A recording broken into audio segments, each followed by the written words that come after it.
Muy buen día a todos. Agradecemos a Swami la divina oportunidad que tenemos de compartir este espacio. Sairam.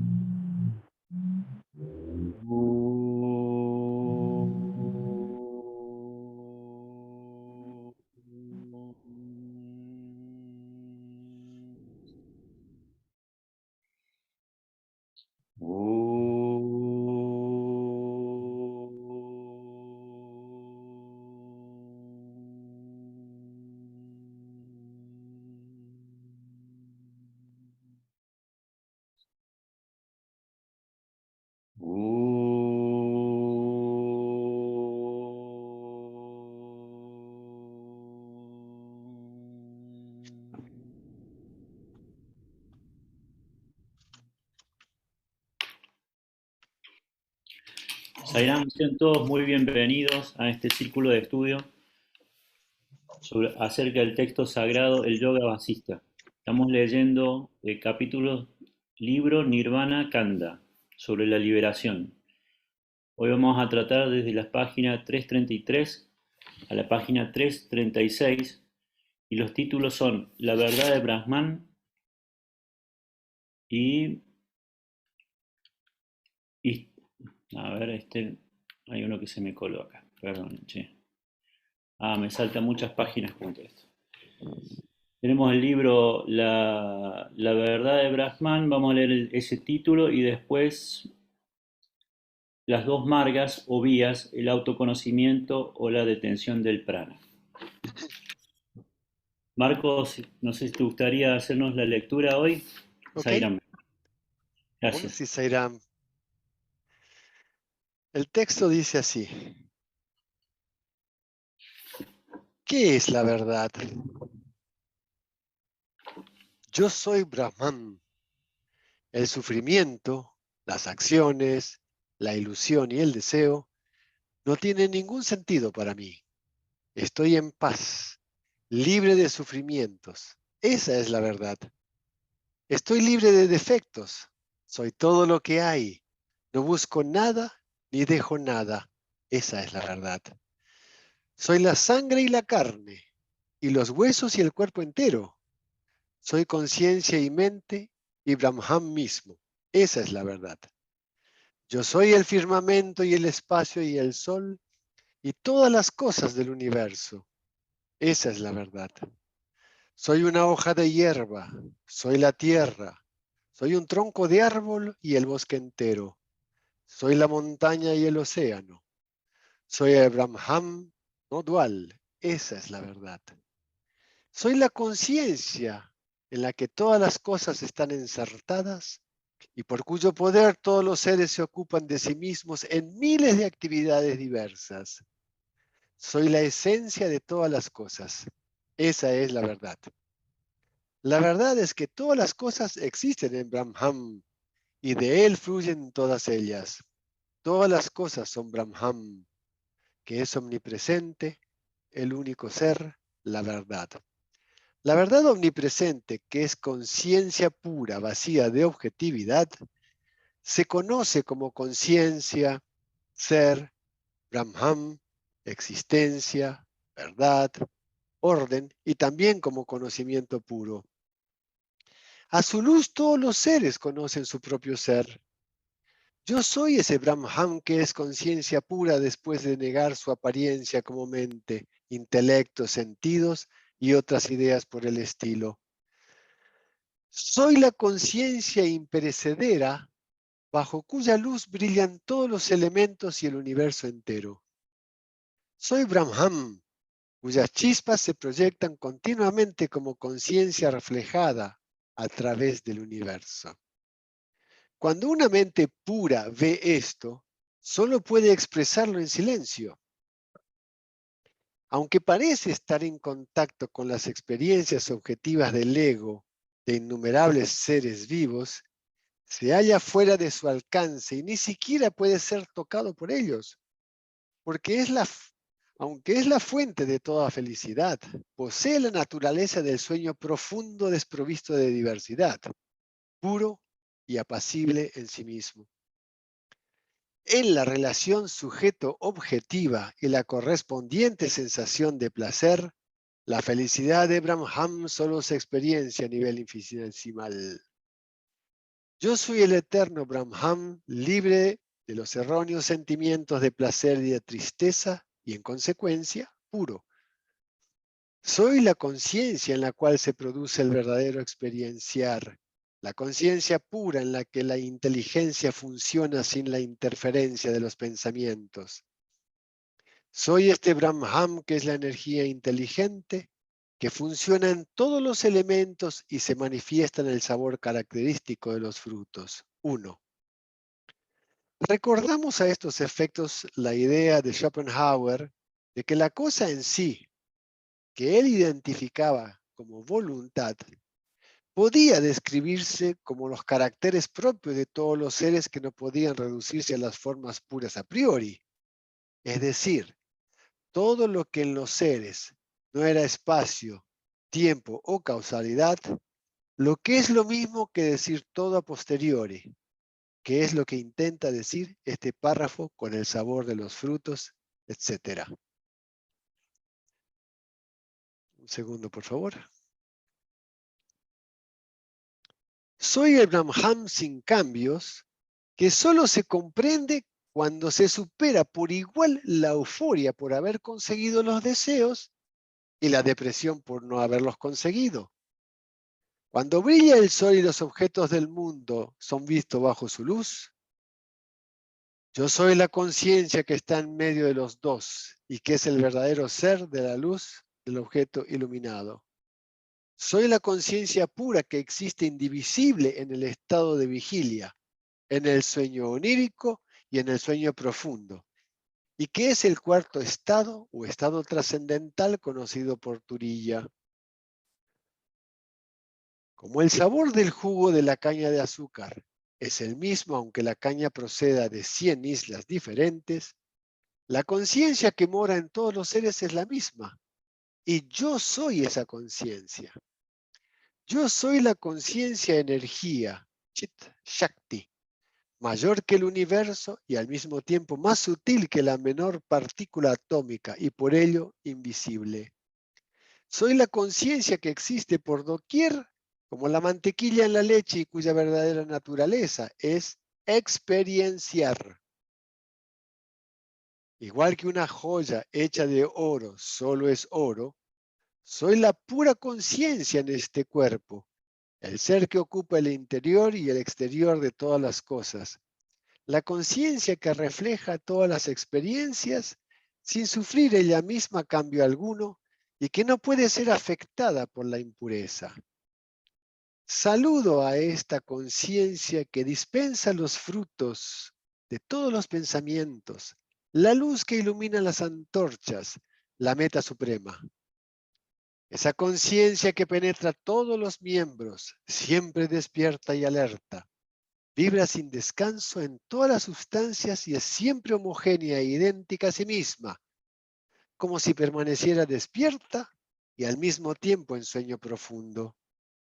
Es la realidad que proporciona todas las características individuales y aunque está en el interior de todas y cada una de las sustancias, se halla lejos de ellas porque es inaccesible a la mente y a los sentidos. Continua e idéntica en la vigilia, en el sueño onírico, en el sueño profundo y en Turiya, resplandece y se manifiesta cuando todos los pensamientos han cesado por completo, cuando todas las emociones y todas las excitaciones individuales se han disipado y desvanecido. Saludo a esa conciencia vacía de deseos y de sentimiento de ego que no puede ser dividida en partes. He alcanzado esa conciencia que habita en todo lo que hay y a pesar de todo está más allá de la diversidad fenoménica. Es la red cósmica en la que están presos como inocentes pájaros todos los seres, en la que se manifiestan todos los universos, aunque de hecho esta manifestación no ha ocurrido jamás. Es de la naturaleza de lo existente y de lo no existente, y el lugar de descanso de lo bueno y lo malo, de lo divino y lo infernal. Interpreta los papeles de todos los seres y es la fuente de la paz y de todas las emociones, aunque permanece siempre homogénea y libre. Es la vida de los seres vivos, el maravilloso néctar que no se puede ser robado por nadie, la realidad siempre existente, la conciencia que se refleja en las experiencias sensibles y que sin embargo no puede ser captada por los sentidos ni experienciada por ellos. Todos los seres disfrutan en su seno, aunque ella es pura felicidad más allá de todo goce. Semejante al espacio, rebasa el espacio, gloriosa, pero desprovista de toda expansión o movimiento. Aunque aparentemente lo hace todo, nada hace en absoluto.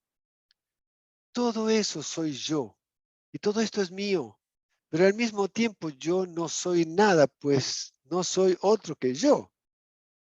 Uno. Es evidente que para hacer algo hay que convivir con otras cosas, que son las que nos permiten definir la esencia de cada una de ellas. Si no hubiera más que una cosa, que ni siquiera es cosa, no podríamos establecer su esencia, ni pensarla o definirla en modo alguno. Estas palabras nos recuerdan inevitablemente los versos de Whitman. Ya he comprendido y realizado todo esto. No me importa que este mundo sea sustancial o una mera ilusión. Estoy libre de toda angustia y desasosiego. Firmemente establecidos en la verdad, los sabios viven siempre en paz y ecuanimidad. Están libres de todas las tendencias psicológicas o vásanas y en consecuencia no buscan ni repudian la vida o la muerte, que para ellos es lo mismo. Permanecen inalterables en su experiencia directa como el monte Meru. Pueden vagar por bosques, islas o ciudades y pueden trasladarse al cielo como si fueran ángeles o dioses. Vencen a sus enemigos y gobiernan a los reyes, ocupándose de aquellas actividades que están de acuerdo con las enseñanzas de las Escrituras, comprendiendo que esa es la conducta adecuada. A su debido tiempo cumplen los deberes de la vida familiar y a veces se involucran en guerras feroces, pero conservan su ecuanimidad en las situaciones más desastrosas, donde los demás pierden el equilibrio mental y la paz interior. Su mente ha logrado el estado de sattva y está completamente libre de ilusión, de sentimiento del ego y de deseos, aunque no elude la actividad ni busca recompensa por sus acciones. No se siente eufórico porque ha vencido a sus enemigos, ni cae en el llanto y la desesperación cuando es derrotado por ellos. Deja que los acontecimientos ocurran sin deliberación alguna por su parte. Sigue su ejemplo, querido Rama. Olvida el sentimiento del ego, conocido por ahamkara, y realiza las acciones que espontáneamente reclamen tu atención. Porque la única verdad es la conciencia indivisible e infinita, que ha proyectado esta apariencia de diversidad que no es real ni real. Debes vivir completamente desapegado de las cosas y acontecimientos del mundo. ¿Qué te lamentas como si fueras un ignorante? El príncipe interrumpió la enseñanza para decir: Señor, he despertado la realidad por tu gracia. Mi ilusión se ha disipado. Haré lo que me ordenas y seguiré en este estado de liberación mientras viva. Pero te ruego que me expliques cómo se puede alcanzar este estado por la detención del prana y por la aniquilación de todas las vasanas. Vasista continuó su instrucción de este modo. Vamos al segundo título, que es las dos margas o vías: el autoconocimiento o la detención del prana. El método de superar el ciclo del nacimiento y la muerte que conocemos como samsara se llama yoga y es la detención total de la mente, que puede ser de dos clases. Punto 1. De hecho, el pensamiento hindú admite 4 más tipos de yoga que también reciben el nombre de marga, camino, pero Vasista los ha reducido aquí a 2, como en el libro anterior. Una es el autoconocimiento, o Atma Vichara, del que ya te he hablado. El otro es la detención del prana, o fuerza vital, aunque el término yoga se utiliza habitualmente para designar este último. Ambos métodos, o margas, o vías, conducen al mismo resultado. Para algunas personas, la vía del autoconocimiento por medio de la investigación resulta muy difícil. Otros encuentran dificultad en el yoga. Pero mi opinión es que el camino de la investigación del ser es accesible a todo el mundo, porque el conocimiento del ser es la realidad siempre presente. Ahora voy a describirte con detalle el método del yoga. En un rincón de la conciencia indivisible e infinita, permíteme esta expresión, se produce el espejismo del mundo objetivo. La causa aparente de esta ilusión, el creador, Brahma, reside allí y yo soy el hijo nacido de esa mente. 2. Ya sabemos que Brahma es también la mente cósmica o mente innacida, o Hiranyagarbha, etc., el primer jiva. Cuando estaba en el cielo de Indra, escuché de sabios como Narada muchas historias de seres valentudinarios. En una de aquellas conversaciones, el gran sabio Saatapa dijo, y aquí dejamos esto para la próxima reunión. Om Sri Sairam. Zaira, muchas gracias, Marcos. Hermosa la lectura. Bueno, vamos a ir dándole el espacio para que los hermanos hagan sus aportes y reflexiones a partir del texto leído. Hoy Albina avisó que no iba a poder estar. Le vamos a pedir a Marcos si nos puede hacer un poquito esta primera reflexión y después continuamos con todos. Zaira. Me sorprendiste, Sebastián. Ok, voy a decir solamente alguna cosa para dar espacio a los hermanos y cuando haga el cierre me expandiré un poco más. Hay un detalle en esta descripción que hace Vasista sobre Brahman. Y voy a dar el ejemplo que a mi juicio metafóricamente expresa esto que a veces, al menos me pasó, no es tan sencillo de comprender de entrada.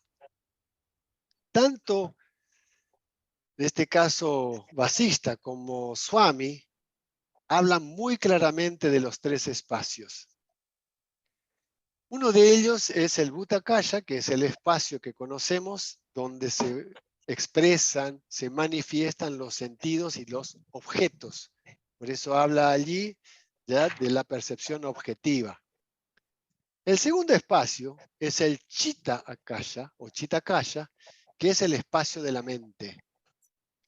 Y el tercero es el Chidakaya, que es el espacio de la conciencia.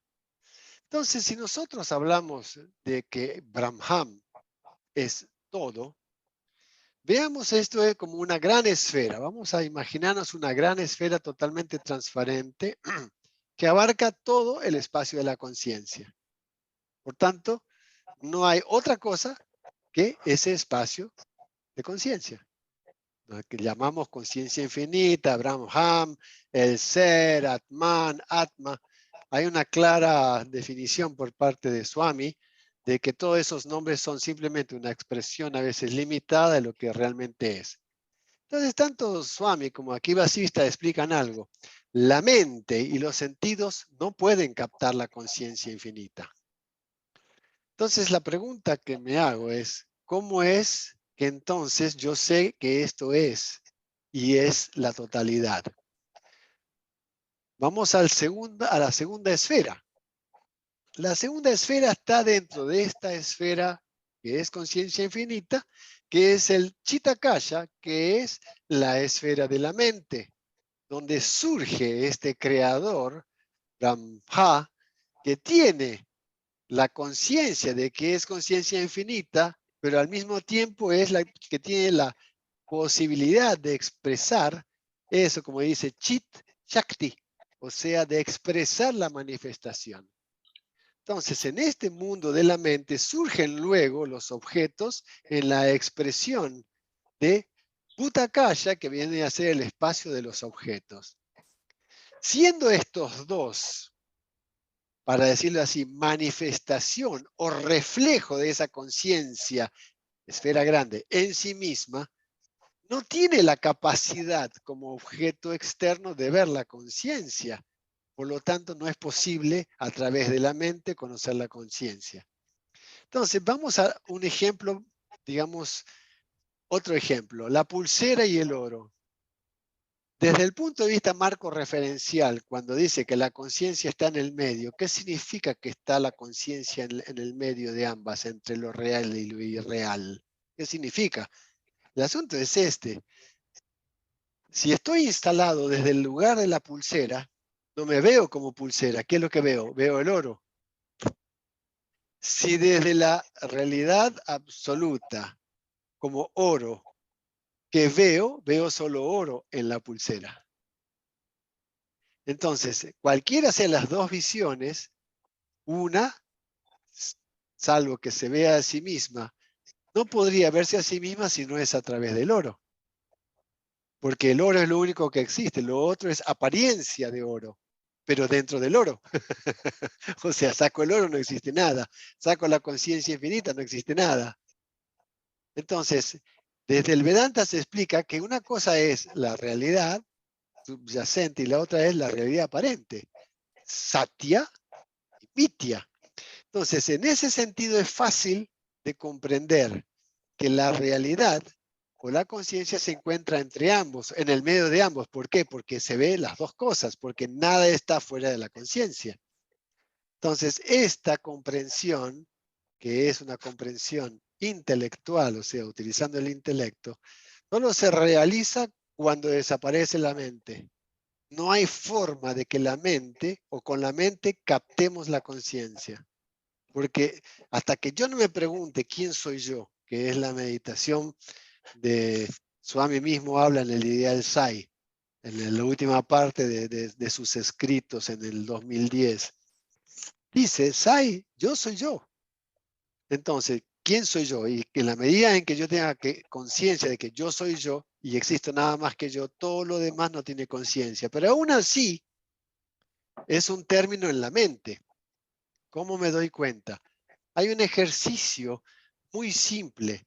Cuando estoy en estado de serenidad y veo que hay pensamientos y surge la pregunta, ¿quién es el que está pensando? Y yo. ¿Y quién es ese yo? ¿Quién soy yo? En ese momento aparece el silencio. En la medida que ese silencio permanece ya, y se va expandiendo, y si Vasista habla hasta los 13 segundos, ya no retorno para atrás. O sea, no engancho en la mente. Entonces es re interesante este aspecto de ir comprendiendo toda esta descripción, a mi juicio, que explica Vasista aquí, de primero que no hay otra cosa que yo, la verdad, Brahman. Lo demás es manifestación expresa. Ahora, otra cosa interesante, el Maya, o el Maya, porque tiene dos acentos, es infinito y permanente. O sea, que la conciencia es todo, pero tiene su manifestación o expresión dentro de ella misma. El asunto es, cuando yo me instalo en el aham cara, o sea, en el yo, ahí viene la cosa, ahí viene el problema. La forma de salir de estas situaciones, primero comprender, porque el texto sagrado nos ayuda a comprender, y el segundo es el de practicar, el de ir practicando. Y ahí cuando termina la segunda parte de las dos margas, ya los dos senderos, es interesante porque aquí Vasista expresa dos, el hinduismo expresa tres, y Swami expresa para cada uno de, ¿no?, las diferentes, digamos, margas. Él dice Karma Yoga, Bhakti Yoga y Jnana Yoga. O sea, no hay limitaciones, son medios. Lo importante es que yoga significa control de los sentidos. Y es interesante que aquí Vasistha lo dice y también lo dice Swami. Yoga es, en el fondo, control de los sentidos. Vamos a dejar espacio entonces para compartir con los hermanos, porque realmente está re interesante el tema, y luego nos vemos al final. Om Sairam. Om Sairam, muchas gracias, Marcos. Buen día, Dardo, ¿cómo estás? ¿Te gustaría compartirnos un poquito tu reflexión acerca del texto? Hola Seba, hola gente, ¿cómo andan? Sí, la verdad que hay varias cosas para compartir, no sé cómo andamos de tiempo, pero vamos a empezar por lo que sea. En principio, algo que habíamos tocado varios sábados atrás es el tema de la contradicción que aparentemente sucede en los relatos de estos libros e incluso en las enseñanzas de Sai Baba. La otra vez Raúl lo explicó perfectamente a todo el tema de cómo tiene que enseñar Sai Baba para todos los niveles de conciencia. Entonces, eso parece contradictorio. Estaba muy buena la explicación que dio Raúl la otra vez. Y yo encontré buscando en los libros de Sai, él nos da un tip de por qué esas contradicciones. Ahora la voy a leer si podemos.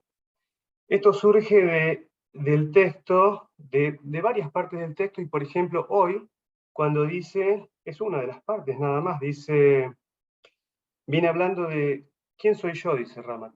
Soy todo lo que hay, todo lo que existe, pero acá cuando dice que la conciencia, por cuyo poder todos los seres se ocupan de sí mismos, todos los seres se ocupan de sí mismos en miles de actividades, algo así, diversas.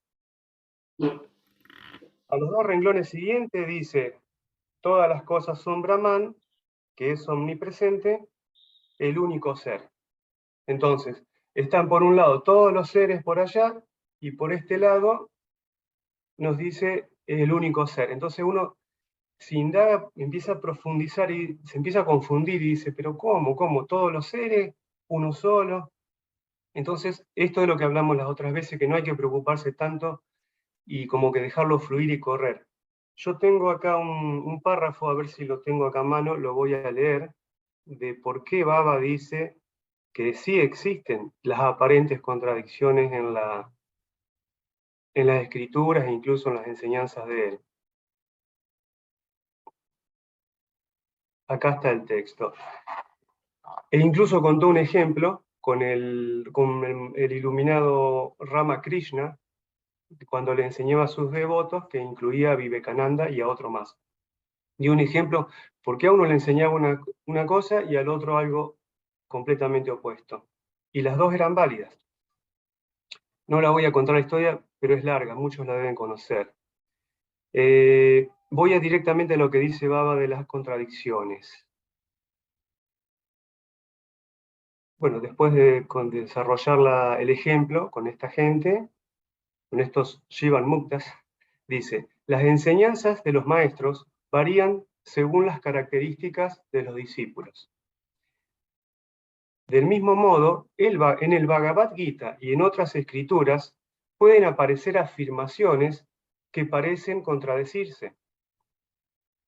Estas diferencias se relacionan con las distintas circunstancias y requerimientos de las personas involucradas. No comparen una afirmación de Swami con otra, ni pregunten por qué se contradicen. En el Gita mismo, Krishna subraya en una parte la necesidad de acción, en otra, la adhesión al Dharma, y en otra parte aconseja la renunciación a todo Dharma e insta a la entrega completa al Señor. Estas aparentes contradicciones no son tales. Las enseñanzas varían de acuerdo con el nivel de desarrollo espiritual de la persona involucrada y la situación en que se encuentra. O sea que esto me gustó compartirlo como para que nos saquemos algún fantasma de cuando aparecen esas contradicciones aparentes. Y si puedo seguir con otras cositas, puedo agregar que esto del placer, cuando habla de la experiencia a nivel infinitesimal, comparado el placer que se sentiría uno realizado en Brahman con las experiencias que nos pueden entregar acá los placeres a través de los sentidos. Es decir, pasado a palabras simples, también Sai Baba lo dijo una vez, es decir, el máximo placer que ustedes pueden sacar de este mundo a través de todos los sentidos y su mente y lo que creen que están gozando, en realidad es infinitesimal, justamente, comparado cuando realicen el ser. Así que yo me imagino que es algo que te explota la cabeza y ni eso, porque ya no hay más cabeza ni mente ni nada una vez que uno se realiza. Eso me gustó recalcar ahí la gran diferencia de gozo, ¿no? De bienaventuranza. Es la parte donde dice, en la relación sujeto-objetiva y la correspondiente sensación de placer, la felicidad de Brahman solo se experiencia a nivel infinitesimal. O sea, la felicidad mundana no existe comparado con la felicidad de estar inmerso en Brahman, o de transformarse en el mismo Brahman que ya somos. Bueno, después me gustó donde dice que en realidad las experiencias que nosotros creemos que tenemos, en realidad es el experienciar de Brahman mismo. Nosotros con nuestro ego vemos ahí que yo disfruto, que, bueno, en realidad disfruta del ser. Eso también lo había explicado Sai Baba. Esto, otro tip como para decir, bueno, que bien dijo recién Marcos, eso nunca con la mente lo vamos a captar. Es pasar por arriba de la mente y dejarla atrás y que termine no existiendo. ¿Cuál es otro tip que nos tira Vasista acá? Dice, soy el Brahman sin cambios, que solo se comprende cuando se supera por igual la euforia por haber conseguido los deseos y la depresión por no haberlos conseguido. Es decir, si seguimos con esos sentimientos enredados de que me alegro porque tal cosa me pasó, o me amargo, me deprimo, o me entristezco porque otras cosas que no quería me pasaron, estamos siempre a nivel de la mente y enredados en una capa de ignorancia que no vamos a poder trascender para la realización de ese Brahman que estamos buscando, que somos nosotros mismos.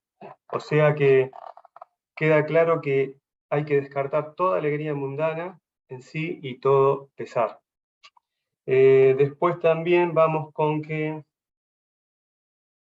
bueno, una parte dice que esto que es proyectado no es real ni irreal, en realidad es solo una proyección. Entonces, como le damos tangibilidad, le damos por hecho que esto es material, y bueno, acá sigue insistiendo de que no, que es solo una proyección que en realidad no es ni verdadera ni falsa, ¿no? Ni real ni irreal. Y también el tema de las emociones, porque lo repite bastante y lo dijo el sábado pasado, creo, cuando hay emociones en nosotros, evidentemente viene del ego, porque, como decía, claro, ¿cuándo se va a manifestar ese Brahman? Que es todo el texto de hoy. También esto dice, cuando todas las emociones terminen, se hayan disipado, se hayan disuelto, no puede haber una emoción viniendo del ego o de lo que realizamos en el mundo. Entonces, ese también es a tener en cuenta, es importante, es para tener en cuenta que mientras sintamos esas emociones mundanas, estamos lejos de realizar a Brahman, es decir, nos estamos equivocando de camino. Bueno, lo mismo con la manifestación, que nunca ocurrió, que no ha ocurrido jamás, dice. Esta proyección, esta manifestación no ha ocurrido jamás. Todo está sucediendo en la conciencia. Eso es algo increíble, increíble de asimilar con la mente, de seguir pensándolo y razonándolo a ver cómo es esto. No podemos salir con ese pensamiento. Al fin y al cabo, no lo dijo en esta lectura, pero es como que lo está comparando con el sueño, ¿no? Como cuando tenemos sueños, que todo es ejecutado, todo es visto, pero simplemente no fue real ni irreal, fue solo un sueño, una proyección de la mente. Y bueno, con una última frase acá que en realidad dice, aunque aparentemente lo hace todo, porque nosotros no hacemos nada, no hace nada en absoluto. O sea que es una completa ilusión todo lo que creemos que se realiza, pero en realidad no hace nada en absoluto. Estamos viendo una proyección, una imaginación y un sueño. Así que, bueno, por eso quise exponer todo esto, pero espero que haya sido poquito tiempo el que ocupé. Así que sigamos, muchachos, nomás. Vamos. Muchas gracias, Dardo, Zairam. Bueno, muy buen día, Claudio, ¿cómo estás? ¿Te gustaría compartirnos qué te inspiró el texto cuando se leyó? Zairam. Buen día, Zairán. Cuando recién me escuchaba a Dardo, pensaba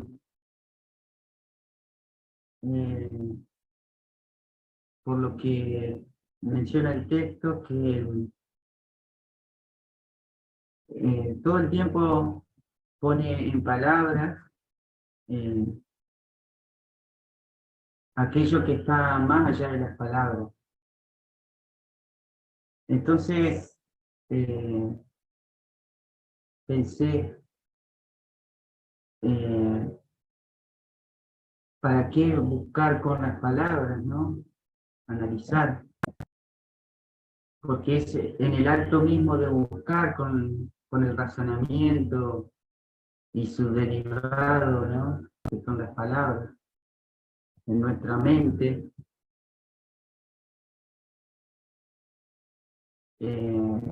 construimos la barrera en el mismo acto. No sé si se entiende lo que quiero expresar. El hecho de pensar ya interrumpe lo que, por lo menos para mí, significa este texto. Eso me llamó la atención.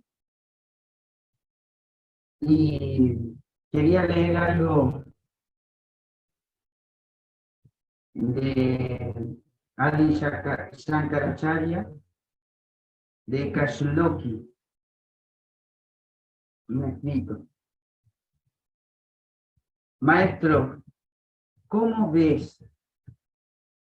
¿Qué es la luz? El poder que te ayuda a ver. Discípulo, veo con la ayuda de la luz del sol. Maestro, ¿cómo ves en la noche? Discípulo, veo con la ayuda de una lámpara.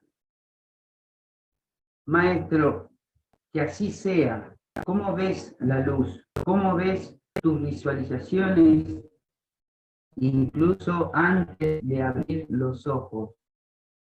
Discípulo, es con mi intelecto. Maestro, ¿qué te ayuda a ver, conocer ese intelecto? Discípulo, este soy yo como conciencia pura. Maestro, ciertamente, tú eres esa luz suprema.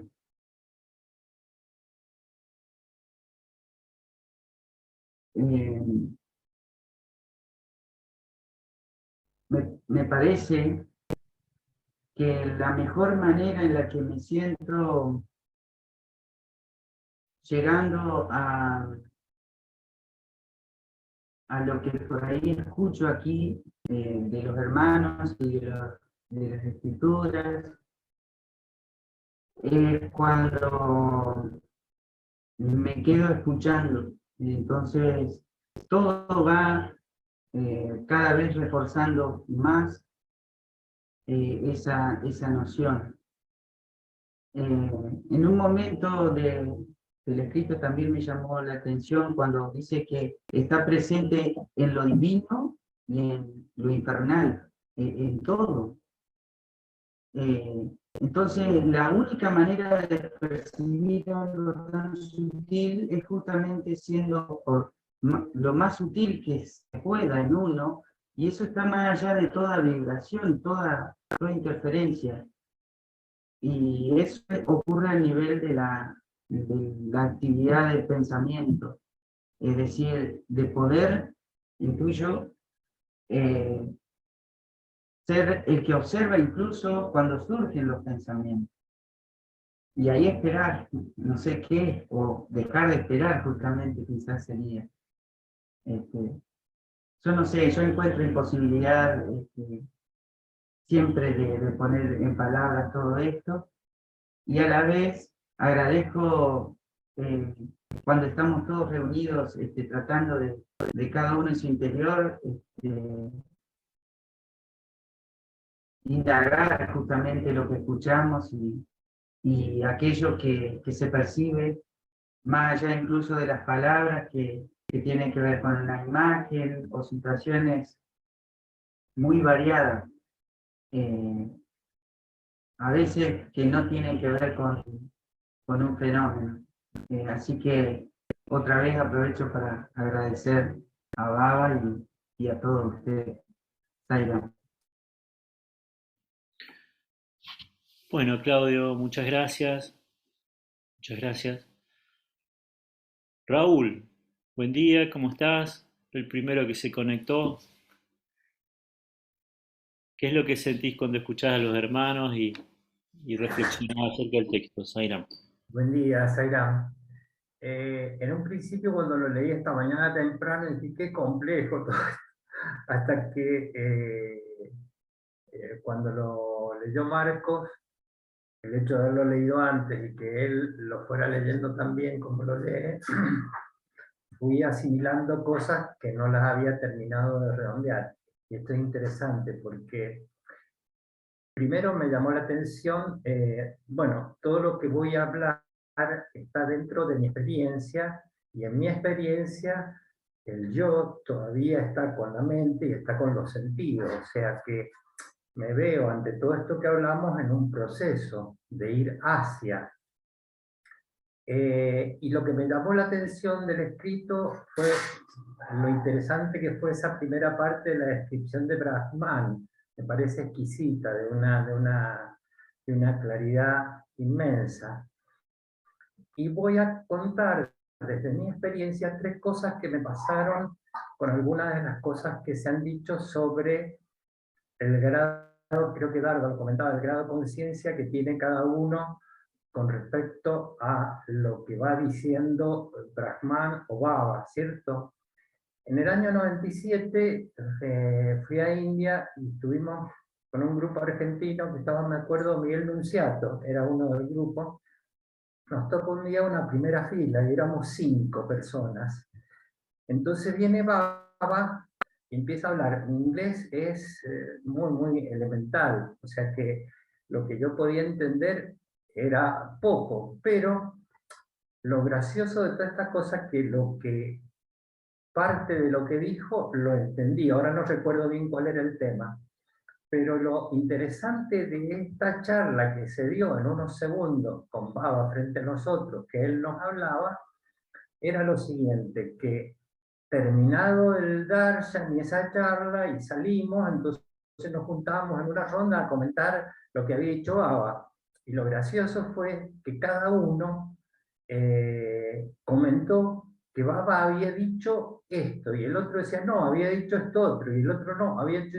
O sea, Baba nos habló a cada uno, hicimos escuchamos algo distinto cada uno de nosotros en el mismo momento que él hablaba. Es una cosa de loco. Pero bueno, es lo que está explicando ahí, o sea que Brahman tiene la capacidad de estar en cada uno, en cada momento, pero en un momento expresando sus palabras, unos interpretaban una idea, otros otra, pero totalmente distinta. Entonces, bueno, eso fue directo con Baba.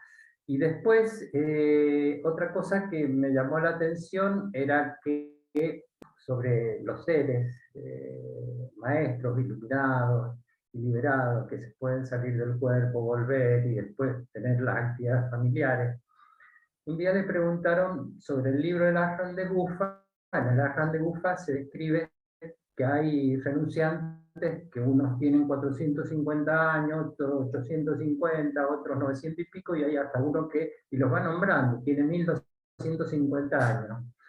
Un día en una entrevista le preguntan a Baba que por qué esta gente seguía viva tanto tiempo, o sea, que bueno, la misión cuál era, para que ellos estuvieran tanto tiempo en ese estado, porque están prácticamente durante todo el día en un estado de meditación, salen de su cuerpo y recorren el planeta y el universo. Entonces Baba le contestó, todavía están con el cuerpo porque todavía tienen ego. En ese nivel de gente que estamos hablando, que hacen, que tienen esa capacidad de abstraerse, de hacer no mente, de estar totalmente en un nivel superior, diríamos. Y la otra cosa que también le consultaron a Baba sobre esto que estábamos hablando, porque mi camino, ya lo tengo claro, es el camino del autoconocimiento. A través de esto y lo que podría llegar a ser que algún día llegue a meditar algunos segundos, es el camino que yo me doy cuenta que mis habilidades están más cercanas por ese recorrido.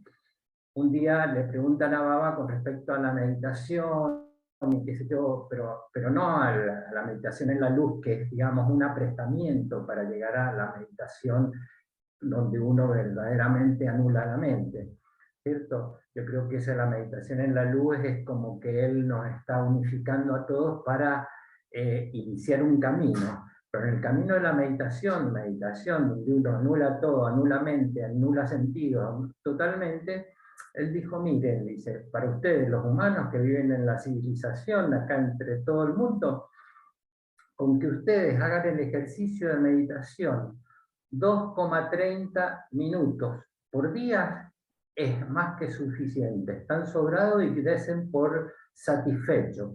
O sea, que con 2,30 minutos de estado de meditación, que cualquiera de los mortales como nosotros puede llegar a realizar, sería una práctica de un avance espiritual impresionante en relación a la meditación, dicho textualmente por Baba. Bueno, yo con que llegue a 15 segundos me voy a conformar si puedo, pero si no, veremos en otra vida. Pero bueno, esto quería decir porque muchas veces nosotros, estos ejemplos que leemos o que vemos en estos libros, ¿cierto? Son como dos polaridades. ¿Quién soy yo en este momento? ¿Cómo me siento? ¿Y qué es lo que está pasando con todos estos seres que tienen esta fluidez para abstraerse, transportarse y estar en esa comunión con Brahman? Bueno, nada más, Aira. Gracias, Raúl Sairam. Me acordaba que yo me decía que si uno entra en estado de meditación real, solo con 11 segundos uno realiza el ser, digamos. No, parecido. Sairam. Horacio, estás con nosotros, qué lindo que nos puedas acompañar. Nos encantaría si podés hacer una reflexión de lo que se está compartiendo, qué te gustaría comentar. ¿Qué tal? Zairán, buen día a todos, qué lindo escucharlo. Me encantó la lectura que hizo Dardo, me encantó, sobre la aparente contradicción en el discurso, que no es tal, ¿no? Me encantó, gracias Dardo. Y después, bueno, lo que se leyó hoy es lo que viene repitiendo e intentando Basista con la excusa de Rama despertarnos a cada uno. Y recordé... en el primer viaje a India se hizo un taller, bueno, había una persona muy importante ahí en el Ashram, uno de los maestros de la escuela de Sai, que no me acuerdo el nombre, y él nos preguntaba a cada uno quién era Sai Baba para cada uno de nosotros. Y esto lo traigo a colación porque en lo personal creo, y estoy casi seguro, que Sai viene como maestro para despertar esta conciencia que somos. Y yo le dije que Saibaba para mí era un aspecto, un aspecto consciente de Dios, y que nosotros éramos aspectos inconscientes de Dios. Y creo que en la segunda parte de la lectura de hoy sobre el autoconocimiento y la investigación, creo que por ahí voy bien rumbeando, creo, porque a través de preguntarme quién soy yo y a través de preguntarme quién es Sai Baba, voy llegando, por lo menos en lo intelectual, creo que en lo espiritual también se va sumando unos puntitos de autoconocimiento, en entender de qué se trata todo esto. Porque, por ejemplo, el sábado pasado o el otro hablábamos el anterior creo, que la conciencia estaba en los minerales en estado latente. O sea que estaba, pero en estado latente. Que podría ser un sinónimo de nosotros que estamos inconscientes. No somos todos aspectos de Dios, de lo uno, del único, pero en estado inconsciente o latente. Y está muy bueno, creo yo, para entender, por lo menos como dije, en lo intelectual, en lo espiritual, en que explote la conciencia de cada uno. Y Sai nos vino como maestro también a educarnos en esto. Y me acuerdo que el hombre que estaba ahí en el Ashram, cuando yo dije que Sai para mí era un aspecto consciente de Dios, me dijo, no, porque Él es Dios. Y yo digo, si lo está caratulando a Sai Baba como Dios, nos está excluyendo a todo lo demás. Entonces Dios no es todo, está separado. Entonces también como decía Darwin, entre estas aparentes contradicciones, uno va llegando a la verdad, como el título, ¿no? Que la verdad es Brahman y que es la verdad. Así que ahí está mi autoinvestigación, en ver, digamos, quién es Sai Baba, y a través de quién es Sai Baba, quién soy yo, y llegar a esta dilucidación de todo este acertijo de tratar de entender que solo existe la conciencia, porque si uno dice solo existe la conciencia, ¿en qué lugar me ocupo yo? ¿Y quién soy yo? ¿Desde qué referencia me estoy manifestando? ¿Desde el Shiva Horacio? ¿Desde el aspecto inconsciente de Dios? Y bueno, en ese camino creo que estamos todos, y, y la lectura de hoy me gustó mucho. La primera parte me gustó mucho, que en otras palabras es lo mismo que viene repitiendo siempre el texto. Así que ese es mi sentir en el día de hoy, y le doy las gracias a todos. Lo estoy disfrutando acá en el auto muchísimo, las exposiciones de todos.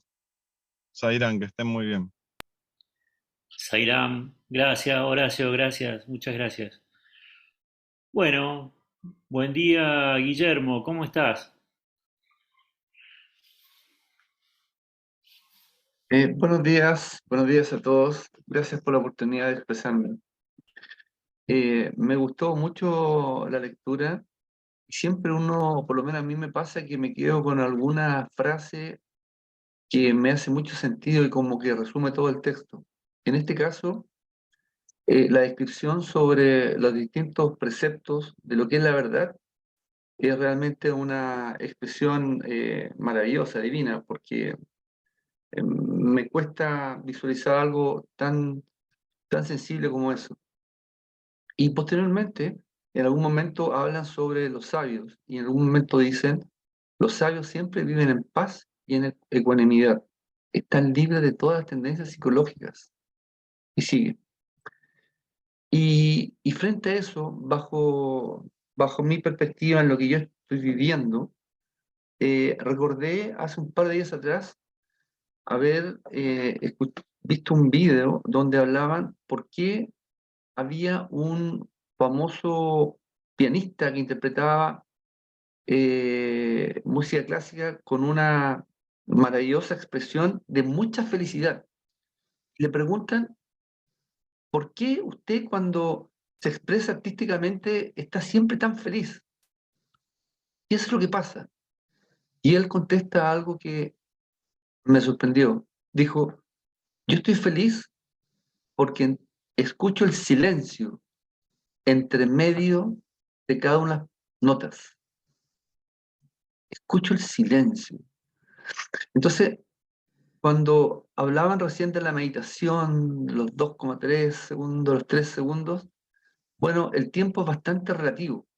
Es un tiempo que cada uno lo vive en forma distinta. En algunos momentos hay situaciones muy apremiantes de la vida donde el tiempo es como que no se detuviera. Y en esas oportunidades pasan en forma vertiginosa. Yo he puesto algunos ejemplos en mi vida que han sido bastante límites. Y con esta expresión que hago, vuelvo específicamente al tema de las tendencias. Y ahí me doy cuenta que al ser yo una persona que vive mucho en el hacer, y me cuesta desentenderme del hacer, probablemente si tuviera la sapiencia, que estoy tratando de avanzar, me es muy difícil de tener el tiempo, darme el tiempo para contestar a la pregunta ¿quién soy yo? Y darme el tiempo para meditar, aunque sea tiempos pequeñitos, probablemente estas tendencias que están guiando mi vida, que han guiado mi vida durante muchos años, en forma inconsciente, y hoy día estoy tratando de salir de esa inconsciencia, me van a permitir a lo que en algún momento se mencionó como la verdadera felicidad. Esa felicidad suprema que va más allá de lo que en forma cotidiana pensamos que es felicidad. La ausencia de todo tipo de tendencias y vivir el aquí y el ahora. Muchas gracias. Muchas gracias, Guillermo. Me encantó esa reflexión del músico que se dedicaba a escuchar los silencios. Que, bueno, no sé si lo puedo, pero me gustó. Me hacía acordar un profe mío de guitarra también que decía lo mismo. Juan, buen día, ¿cómo estás? Zairam, estás con el micrófono cerrado. Hola, saludos a todos. Bueno, me gustó esto que el Brahman es la conciencia pura y es donde realmente se produce el verdadero experienciar. Y en otras líneas dice que la manifestación no ha ocurrido jamás, es toda una ilusión. Y ese Brahman aparentemente hace todo cuando en realidad no hace nada. Es una buena descripción de una cosa que todavía me falta mucho para experienciar, creo. Pero después haciendo un párrafo que un poco me impactó más, que dice que si existiera una sola cosa, se está refiriendo al mundo objetivo, si existiera una sola cosa, no se podría definir si es verdad o no. Entonces, la imagen que se me ocurre, trato de hacer una imagen muy pedestre. Está el Brahman, la conciencia infinita, de donde salen todos estos pequeños jivas, todas estas manifestaciones que después se transforman en jivas, y ahí empieza a crecer el ego.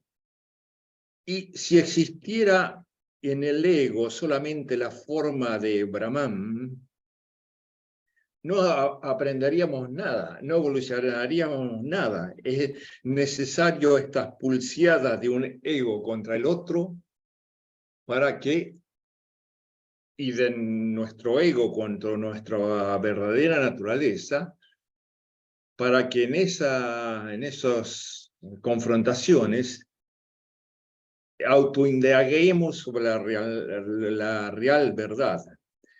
Entonces, cuando dicen que Dios creó al universo a su imagen y semejanza y se multiplicó en miles para amarnos, creo que la cosa viene por ahí.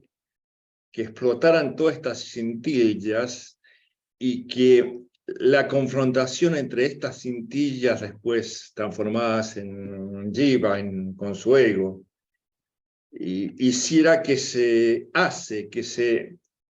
dé a estas manifestaciones la posibilidad de volver a esa conciencia infinita. Eso es lo que me ocurre, Sara.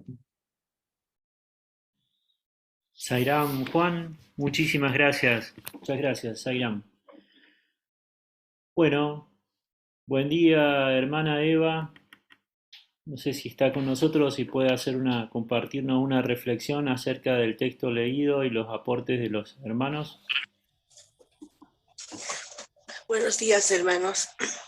Zairam. En la primera parte de la lectura donde dice la conciencia pura es indivisible, se me presenta unas dudas, quizás ustedes me puedan aclarar, en los 4 estados que se presentan en nuestra manera de ser. Cuando estamos en vigilia, cuando tenemos el sueño onírico, el sueño profundo, y el cuarto estado sería la trascendencia turilla. En el cuarto estado, un poquito tengo mis dudas, y en el sueño profundo quizás alguien podría explicarme para poder un poquito más entender sobre la conciencia pura. Zaira.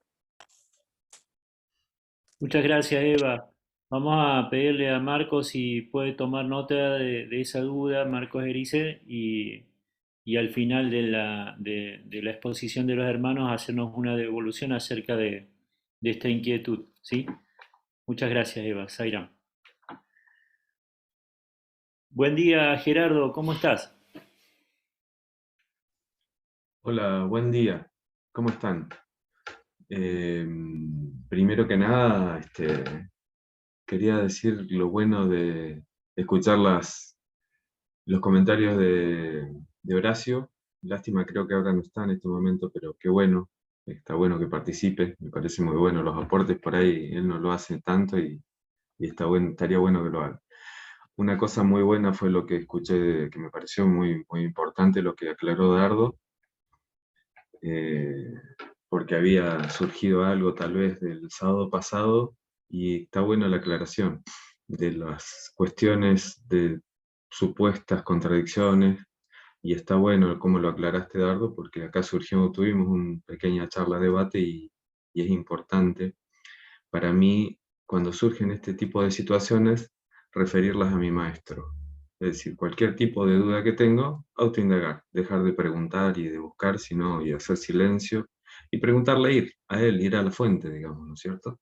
Ir a la fuente para ver qué tiene él para decirme.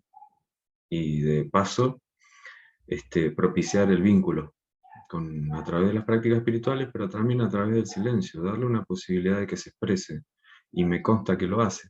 Así que por ahí uno, en afán de la buena, digamos, de la buena fe y de querer comentar algo y compartir una experiencia, dice, tendrías que practicar tal cosa, está muy bueno hacer los 108 a Gayatri, hacer no sé qué, y la meditación.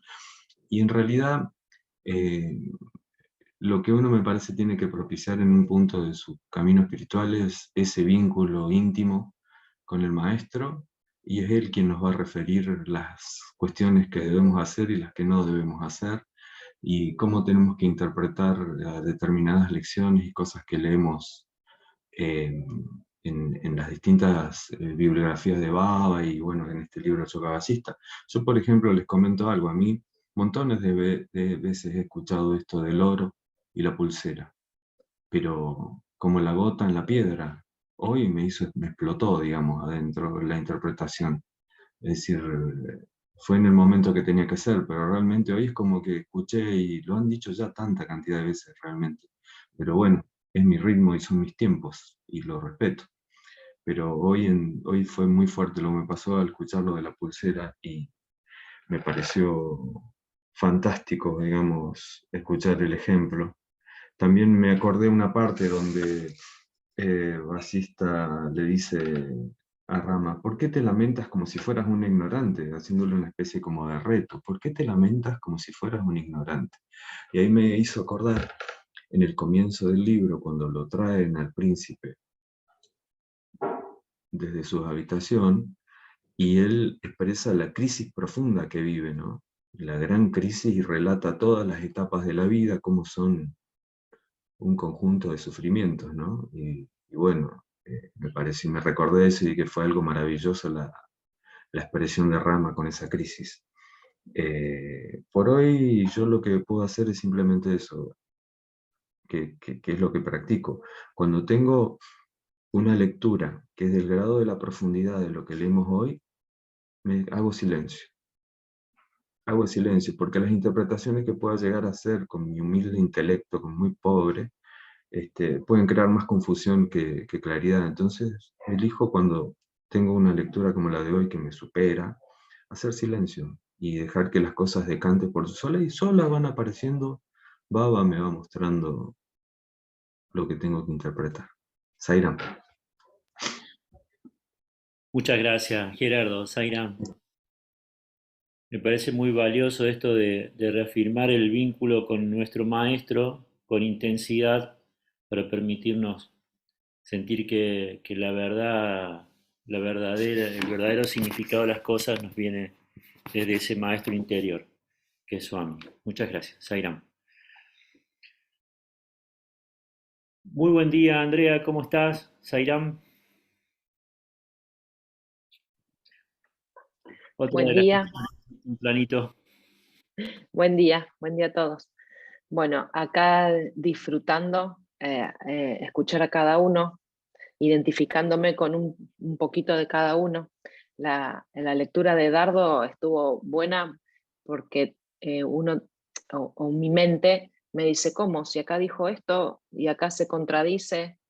Entonces está bueno, estuvo buena esa lectura y me gustó la observación de Juan, que si no fuera por esas contradicciones, no caeríamos en el pensar y pensar y darle vuelta y darle vuelta. Que bueno, la mente va y viene con todas estas palabras, pero entiendo que lo importante es seguir en la investigación y no darle tanta bolilla a la mente. Así que espero que mi ser tenga muy buen oído y esté captando mejor que mi mente y mis oídos de este cuerpo toda esta información. Así que nada, agradecida a cada uno y al texto. Sairam. Muchas gracias, Andrea. Sairam. Buen día, Dani. ¿Estás con nosotros?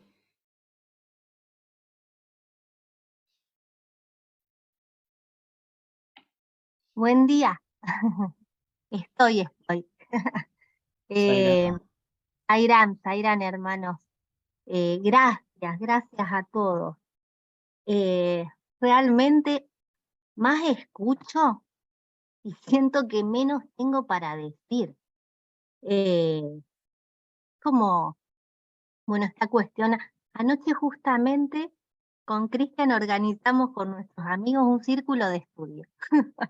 Agarramos el ideal SAI y abrimos donde teníamos que donde salía y justamente hablaba sobre la verdad.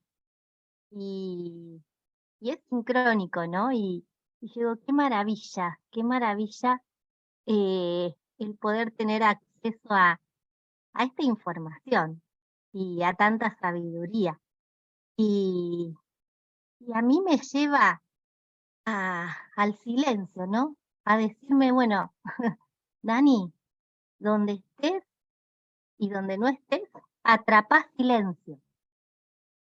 Y es como que el foco y la dirección, digo, como para experienciar y sentir más allá de lo que mi mente pueda comprender, es hacer esa labor, ¿no? Ocupate de atrapar silencio. Y me pasa que yo atrapo silencio cuando hago arte. Y quiero ir más allá. Quiero atrapar silencio sin hacer.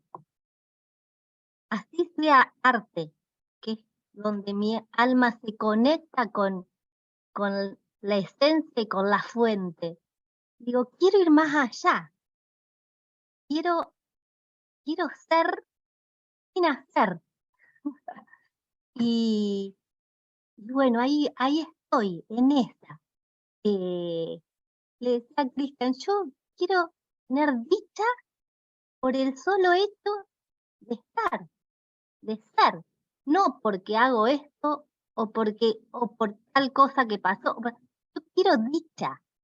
Y justamente anoche una de las amigas que vino trajo una canción de un niño de la India, iluminado, que escribió algo muy bonito. Bueno, es largo, ¿no? Pero el estribillo dice así: soy la conciencia pura, soy dicha, soy dicha, soy la conciencia pura, soy Shiva, soy Shiva. Y esta mañana me desperté con ese estribillo resonando, y fue tan lindo, es tan lindo, ¿no? Pero bueno, a llevarlo a la práctica, que digo, ¿qué prácticas quiero no hacer? Entonces, creo que es un estado de conciencia, ¿no? Como la conciencia pura. Y ahí vamos, ahí vamos, ¿eh? Airam. Excelente, Dani, Zairam. Yo creo que se trata de eso, de llenar nuestro tiempo y nuestro espacio reflexionando en el Señor y compartiendo en el satsang con los hermanos esa profundización hasta que podemos tener esos espacios de silencio donde Él lo es todo. Muchas gracias, Zairam.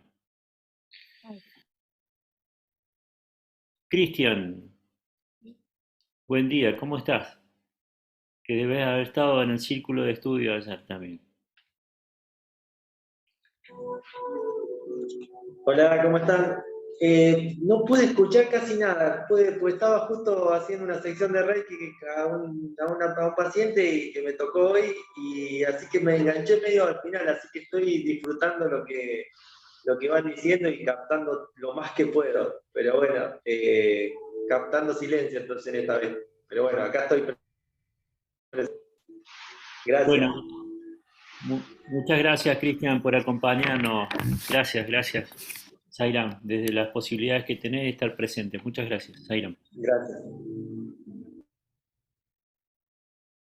Mónica, buen día, Zairam.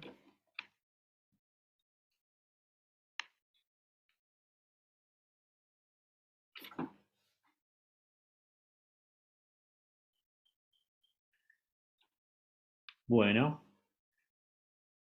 José Alberto.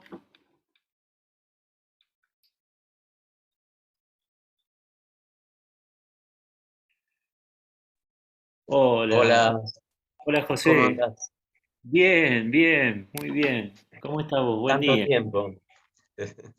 Bueno, Sí. aprovecho para saludarlos a todos. Un gusto poder, digamos, integrarme de a poco a este círculo, ¿no?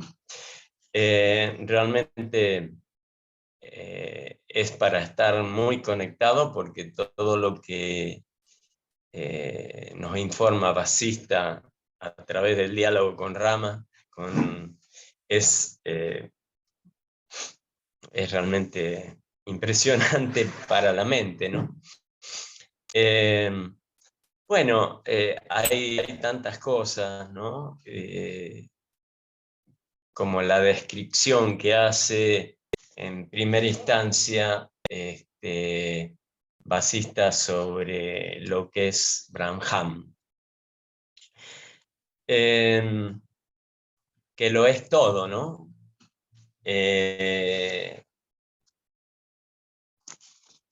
Bueno, y lo que debemos lograr es el estado de yoga, que es la cesación de los sentidos. Me gustó mucho lo de cuando inició Marco Erice y que puso el ejemplo de las 3 esferas, ¿no es cierto? O 3 círculos. No sé si lo entendí perfectamente, pero el círculo es más grande, digamos, como el Bhutakaya, todo lo fenoménico, todo lo objetivo, lo manifestado, ¿no? Y a través del Chitakaya es, digamos, desde donde podemos nosotros captar a este universo manifestado. Pero claro, todo el Chitakaya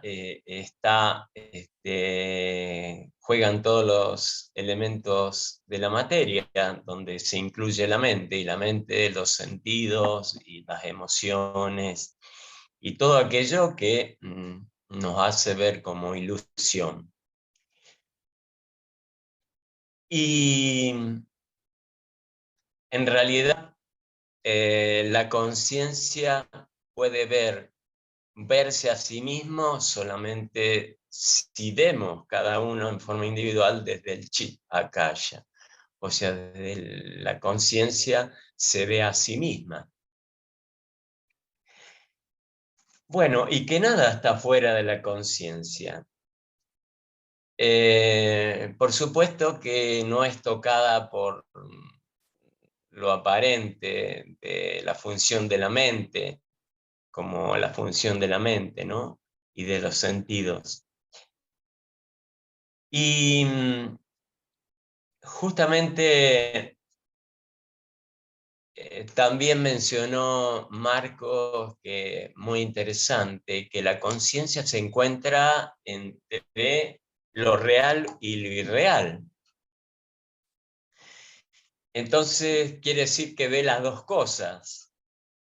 Por eso puso el ejemplo de la pulsera. Nosotros, si vemos la pulsera, tal vez no vemos el oro, porque estamos viendo la pulsera a través de nuestro sentido, pero a través del discernimiento, que habló también Marco Orice en el otro, en el encuentro anterior,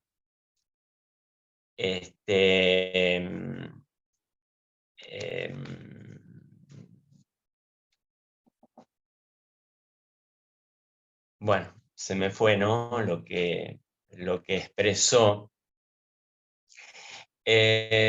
Pero, bueno, digamos que la pulsera es la apariencia y la realidad aparente, ¿no? Y la realidad absoluta sería, en este caso, el oro. Bueno, por eso que es un juego mental, ¿no? Que realmente a veces uno, en mi caso, a veces me pierdo así cuando me guío a través de la mente. Pero muy interesante todo, y justamente lo del prana, ¿no? Que posiblemente sea un desarrollo en el próximo círculo. Que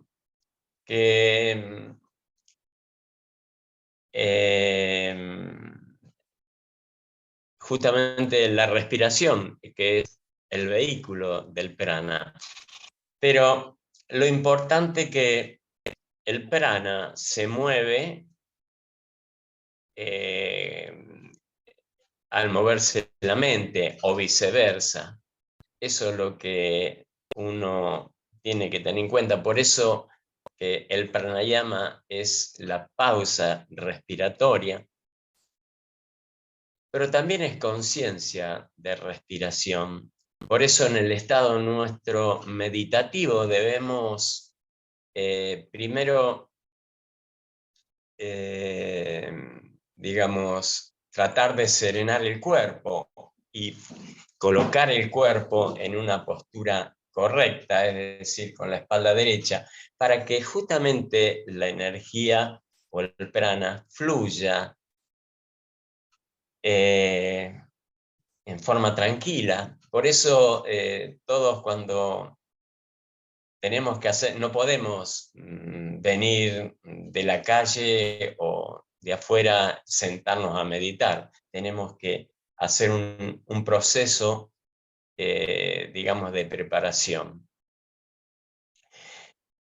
Calmar lo que es el cuerpo, la energía del cuerpo, el sistema nervioso, tranquilizarlo. Y bueno, eso está en relación a lo que es el prana y la mente, ¿no? Bueno, es todo lo que puedo aportar, Zaira. Muchas gracias, José Alberto.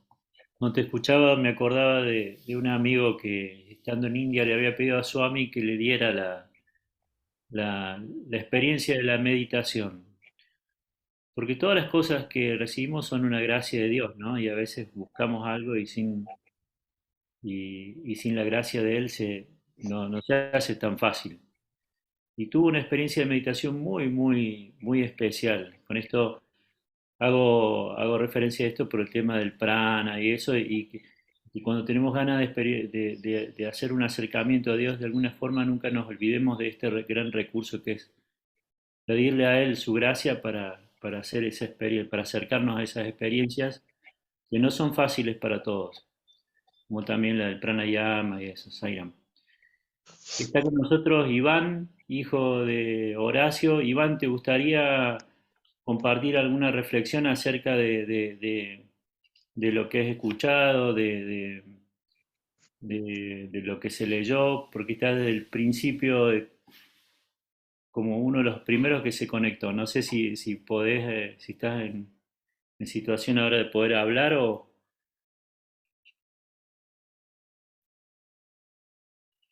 Sairam. Bueno, ¿alguien que quiera hacer algún comentario antes de que vayamos al cierre con Marcos? Raúl, sí.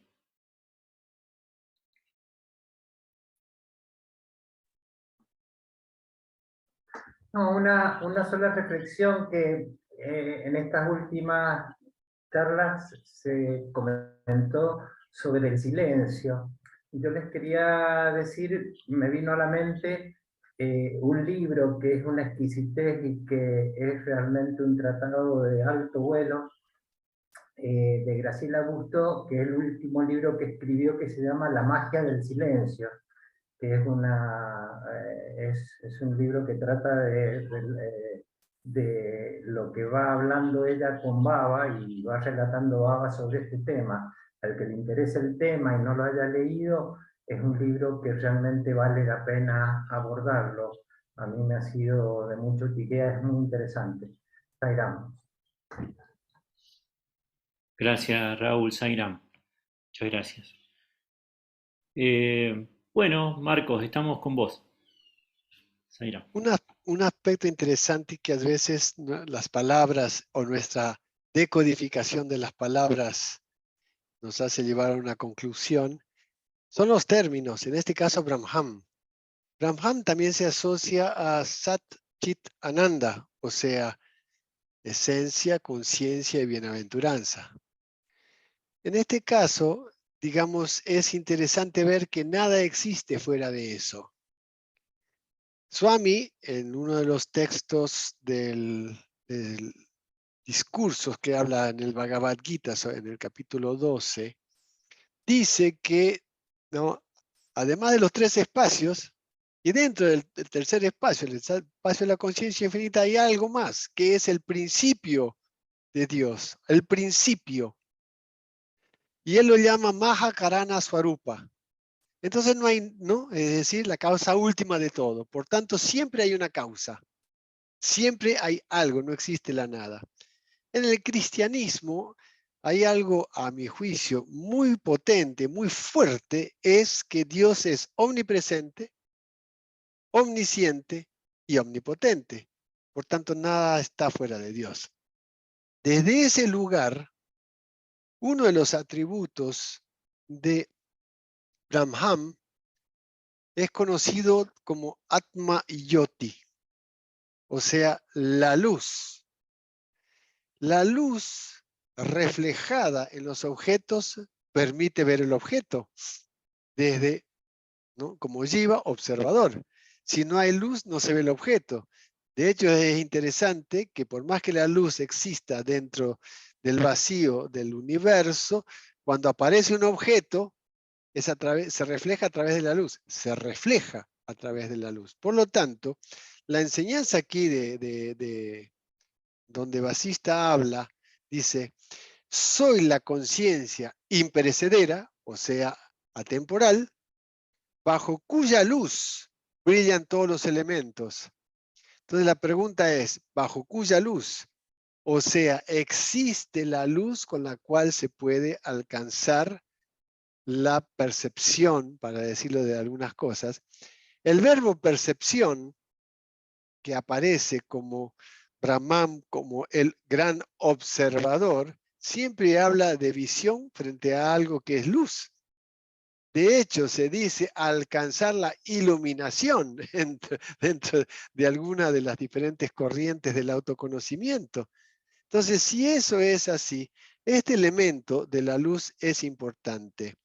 Y aquí viene entonces una frase, dice, que pedía la hermana Eva, que la voy a tomar y la voy a explicitar, pero la voy a tomar directamente de lo que explica Vasista, y también a veces también lo dice Swami. La percepción del mundo objetivo, estamos hablando de la percepción, por lo tanto, hay algo que se observa. Y esto es el estado de vigilia. O sea, en el estado de vigilia, que es uno de los 3 estados, después viene el cuarto, el estado de vigilia, la percepción es a través de los sentidos. Ahora, la percepción del ego, o sea que existe la Ahamkara, es el estado onírico. Y es re interesante porque cuando, entre comillas, estamos soñando, no hay, salvo por expresión, ya digamos, manifiesta de alguna pesadilla, manifestación expresa en el cuerpo, es decir, el cuerpo no hace movimientos. Entonces, existe, es el estado de la mente, pero hay un observador en ese sueño. Por lo tanto, en ese mundo es la percepción del ego.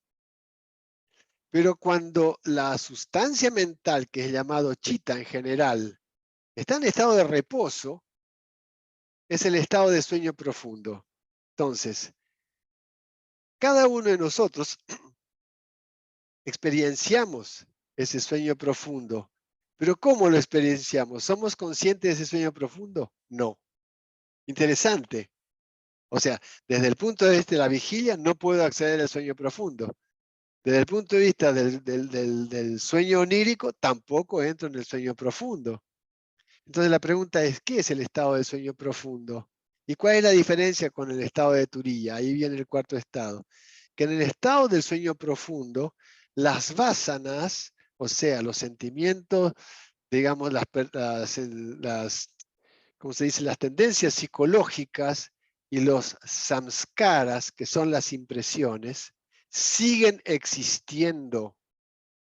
De hecho, cuando se sale del sueño profundo y del sueño onírico, en el estado de vigilia, la persona puede decir, el ser común dice, qué bien que dormí, cómo descansé. Lógicamente el discurso habla de identificación total con el cuerpo, ¿ya? Y con la mente. Hay una identificación. Por esa razón, Swami, cuando le han preguntado, Swami, digamos, ¿cómo durmió Swami? Dice, Swami nunca duerme. Lógico. Es decir, la conciencia es y no entra en ese estado. El estado cuarto, y lo dice Vasista y luego lo explicitamos, es el estado de la conciencia pura, que es el estado de la verdad sin contradicciones. Siendo Brahman, cuyas chispas se proyectan continuamente conciencia reflejada a través del universo, es percibido por una mente pura y esta percepción solamente se puede realizar en el silencio. Significa que aquí otra vez habla que la percepción de este cuarto estado solo es en el estado de silencio y solo se puede estar en ese estado cuando está en la mente sattva, el estado de Turiya. Pero también hay un quinto estado que lo explican tanto Swami como Vasista, que es el Turiya Tita, que solo se logra después de que el ser ha desencarnado, no antes. Es interesante la expresión que hablaba, creo que Dardo, de estos sabios, que todavía tenían algo de ego por más de cientos de años que seguían existiendo, digamos, por más que tuviesen siddhis o poderes en la tierra. Entonces, este estado del Turiya es también conocido como Samadhi. el estado del samadhi, samadhi, como dice Swami. Es el estado también de nirvana. Es el estado de ecuanimidad. Por lo tanto, no es algo etérico que no se pueda alcanzar. Es el estado donde realmente como ser estamos en total serenidad interior, o sea, paz, paz total. En el afuera puede haber emociones, porque la mente está relacionada a las emociones, los sentimientos al corazón. Eso es importante saber discernir. Las emociones están en la mente, los sentimientos están en el corazón. Entonces, en ese sentido, interesante es que el estado de Turiya no es algo inalcanzable, no es algo inalcanzable. Y es interesante esto porque a mí me tranquilizó mucho en un momento dado una enseñanza de Bhagwan Sri Ramana Maharshi, que él decía que todos los seres humanos en algún momento están en ese estado de ecuanimidad. O sea que cualquier, y entonces viene un discípulo y le pregunta, ¿y cuándo es que ese estado de ecuanimidad aparece? Dice, cuando no hay pensamientos. ¿Y cuándo no hay pensamientos? Dice, cuando se ha satisfecho un deseo, por ejemplo, hay un espacio de segundos en lo cual no hay nada. O sea, hay una paz total hasta que aparece un nuevo pensamiento y un nuevo deseo. Entonces, en ese sentido, el estado de Turiya es el estado que todos podemos alcanzar cuando alcanzamos el estado de ecuanimidad del contento. Pero veamos algo también importante en esto para hacer el cierre, y es que al ser yo la conciencia, la mente es una apariencia de yo. ¿No? El cuerpo es una apariencia manifiesta de la mente. Por lo tanto, yo soy la conciencia. Al tener la cualidad de Shakti, o sea, que está en mí, para decirlo de alguna manera, como conciencia, todo lo que aparece manifiesto en este samsara, en este universo, en este Maya, es la expresión de la conciencia. Entonces, quien hace la tarea aparentemente es el jiva, el ser humano, pero en realidad la energía surge de la conciencia infinita, por más que ella sea en su magnitud completamente estable desde el punto de vista de ecuanimidad. Pero es interesante que tiene vibraciones. Ajá, entonces hay una energía. Desde el momento en que surge la energía manifiesta, se expresa luego el universo. Pero por eso se habla de esa vibración. Entonces no es que no existe nada. No es que la nada exista, existe en toda una causa. Y eso ayuda a comprender que nuestro trabajo consiste en tomar conciencia de esa causa raíz de todo aquello que existe. Y solo se puede hacer a través de la autoobservación, digamos, el atmavichara, la autoinvestigación. Y no hay otro modo. Y una de las metodologías consiste, además de hacer un trabajo de regulación como el prana, que hablaba José Alberto, y luego tendremos todo el proceso en los próximos capítulos, ¿no? Practicar el ejercicio de la autoobservación de la respiración ayuda a ver cómo es el movimiento del prana. También es una vía. Las dos son válidas, pero la pregunta para el estudiante de autoconocimiento es, ¿quién soy yo? Om Sri Sairam. Muchísimas gracias, Marcos. Ahí estuvo la respuesta también a la pregunta que tenía Eva sobre la diferencia del estado de Turiya y el estado del sueño profundo. Hermanitos, que Swami nos bendiga a todos, nos dé la gracia para poder poner de manifiesto todas estas enseñanzas en nuestras vidas, poderlas aplicar y descubrir ese estado de realización que los sabios expresan, que Vasista expresa en este libro, y que cada vez nos sintamos un poco más cerca de esa conciencia que está inmanente en todo lo que nos rodea. Que tengan una excelente y bendecida semana. Este lunes 24 de abril celebramos el Aradhana Mahotsavan, que es la conmemoración, bueno, del momento en que Swami dejó el cuerpo físico y nos invitó un poquito más a descubrirlo en todo lo que nos rodea, inclusive en nuestros corazones. Como decía él está arriba, abajo, nuestros lados, atrás y adelante. Y fue una invitación a ponerlo en práctica con mayor intensidad, esa partida inesperada. Om Sri Sai Ram. Hacemos un Om Triyanti para cerrar.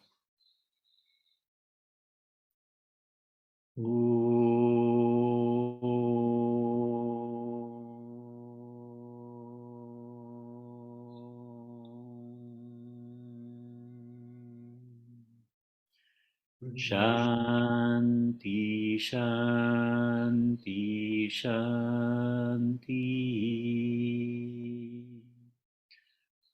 Jai Bolo Bhagavan Sri Satya Sai Babaji ki. Jai. Jai.